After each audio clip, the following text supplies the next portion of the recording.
L'Union européenne vient d'adopter un nouveau règlement pour classer les produits chimiques et pour communiquer sur les dangers qu'ils présentent.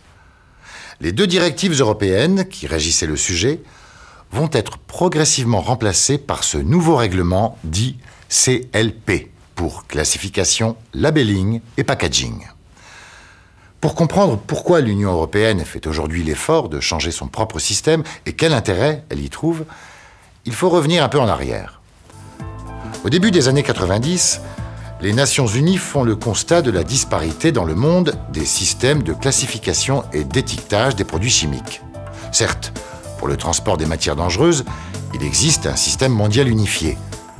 Mais ce n'est pas le cas pour les domaines du travail et de la consommation où l'on utilise des produits chimiques et où il est tout aussi nécessaire d'informer et de protéger les utilisateurs, qu'il s'agisse des professionnels ou des consommateurs. Pour ces domaines, chaque pays a sa propre règle qui est en général différente de la règle internationale utilisée pour le transport. Par conséquent, pour un même produit, l'appréciation des dangers, les précautions d'emploi, les conseils de prudence et les étiquettes peuvent varier d'un pays à l'autre. Le principal inconvénient de la disparité des réglementations nationales, c'est de rendre difficile le commerce international des produits chimiques. En effet, pour exporter vers un nouveau pays, il faut se conformer à sa réglementation nationale. Pour cela, premièrement, il faut évaluer son produit selon les critères du pays, ce qui peut entraîner la réalisation de nouveaux tests d'évaluation. Et deuxièmement, il faut réétiqueter son produit selon la règle nationale. Ce processus est très coûteux. Enfin, il faut ajouter que les Nations Unies constatent aussi que, faute de moyens, de nombreux pays n'ont pas développé de réglementation nationale sur le sujet. Pour résoudre les problèmes dus à la disparité des réglementations, les Nations Unies préconisent alors la création à l'échelle mondiale d'un système unifié capable de couvrir la classification des produits chimiques, leur étiquetage et les fiches de données de sécurité correspondantes. Puis, elles élaborent un ensemble de recommandations définissant ce nouveau système. C'est ce qu'on appelle le SGH, le Système Général Harmonisé. Il s'inspire notamment des règles internationales en vigueur pour le transport des produits chimiques. Le SGH est approuvé en 2002. Fin 2008, les autorités européennes, qui dès l'origine se sont intéressées à ce projet mondial, annoncent qu'elles ont adapté de manière satisfaisante à l'Union européenne les recommandations du SGH. C'est le règlement CLP.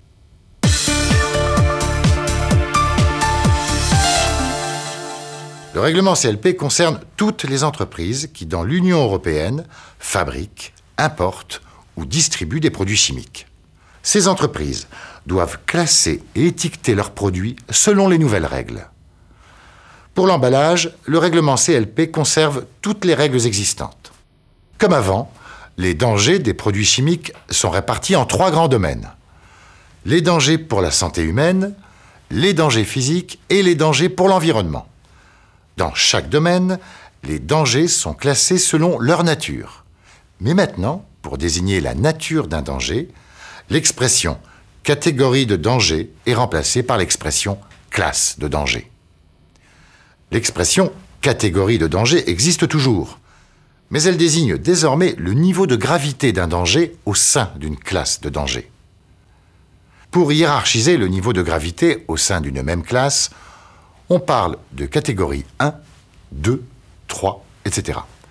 Par convention, plus le chiffre de catégorie est faible, plus le danger est important. Enfin, dernier changement important de terminologie, pour désigner un produit chimique composé, on ne parle plus de préparation, mais de mélange, alors que pour un produit pur, l'appellation substance est conservée. Nous allons voir maintenant comment on passe de l'ancienne à la nouvelle classification, sachant qu'un même produit chimique peut appartenir à plusieurs classes de danger.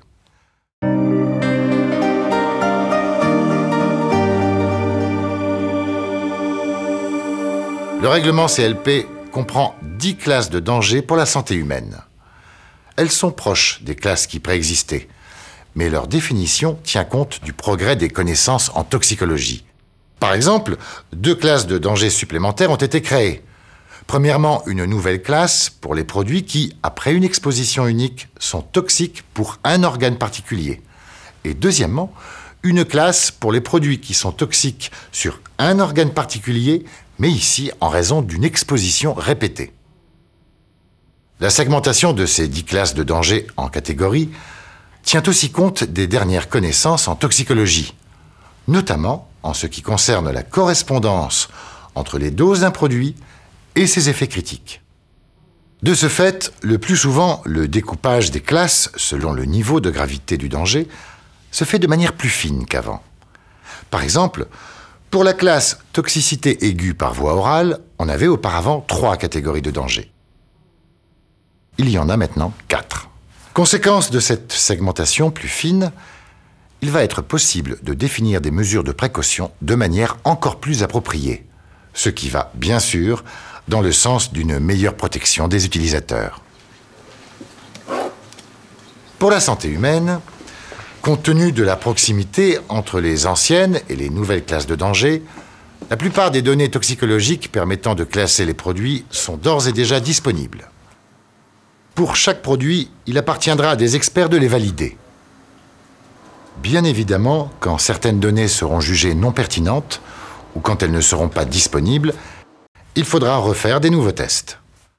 Pour obtenir les données toxicologiques nécessaires, plutôt que d'utiliser l'expérimentation animale, le règlement CLP recommande de faire appel autant que possible à des solutions alternatives, comme les techniques prédictives basées sur des modèles mathématiques.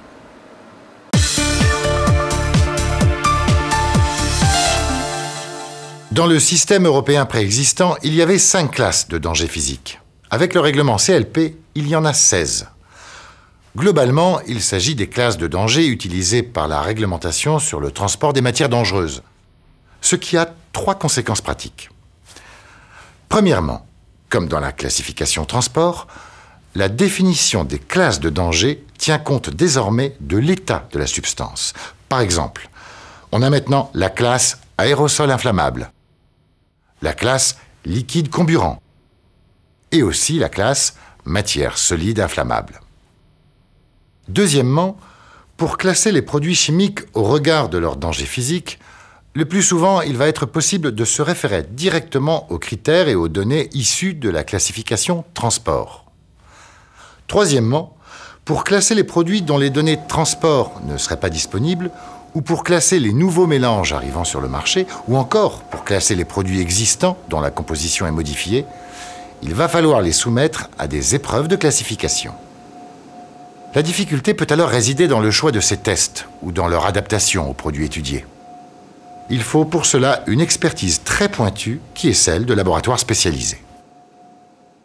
Enfin, il est à noter que les épreuves de classification issues de la classification transport peuvent être très différentes de celles réalisées dans l'ancien système. Par exemple, pour évaluer le caractère plus ou moins comburant d'un solide, on faisait auparavant un essai dit de vitesse de combustion entraînée. Maintenant, l'épreuve adéquate est celle du cône. Très différente.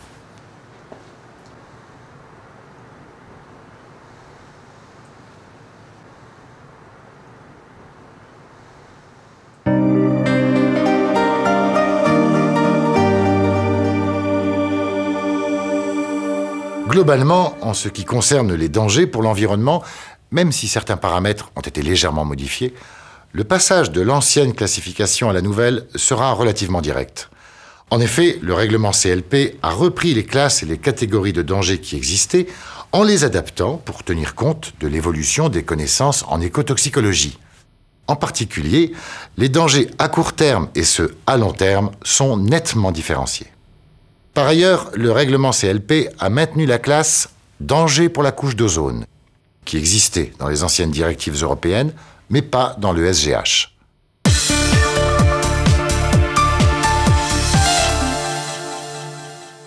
Dans le règlement CLP, une fois la classification d'un produit effectuée, l'information sur ces dangers se fait à 2 niveaux. Premièrement, l'entreprise qui fabrique, importe ou distribue un produit doit communiquer la nouvelle classification à l'Agence européenne des produits chimiques. C'est ainsi que cette nouvelle classification sera d'une part accessible à tous et pourra d'autre part être intégrée à la fiche de données de sécurité du produit en question. Deuxièmement, comme avant, l'information sur les dangers est bien sûr portée par l'étiquette du produit. Mais avec le règlement CLP, l'étiquetage connaît de nombreux changements. Voici une étiquette sous son ancienne forme. Voici la nouvelle étiquette CLP. Elle comprend l'identité du fournisseur et ses coordonnées, l'identificateur du produit, c'est-à-dire son nom chimique ou son nom commercial, ou encore un code d'identification. Un ou plusieurs pictogrammes de danger. Ces pictogrammes sont nouveaux. Il y en a 9. Ils comprennent un symbole noir sur fond blanc dans un cadre rouge. L'étiquette comprend aussi une mention d'avertissement qui est « danger » ou « attention » selon la gravité du danger, une ou plusieurs mentions de danger qui remplacent les anciennes phrases de risque. Ces mentions décrivent la nature du danger que constitue un produit chimique et, lorsqu'il y a lieu, le degré de ce danger. Un ou plusieurs conseils de prudence qui remplacent les anciennes phrases S. Le règlement CLP définit comment on associe les classes et les catégories de danger au pictogramme et quelles mentions et conseils doivent être utilisés. Enfin, pour expliquer à tous les utilisateurs la nouvelle classification et le nouvel étiquetage des produits chimiques, des campagnes d'information vont être lancées par les acteurs concernés des pays de l'Union européenne.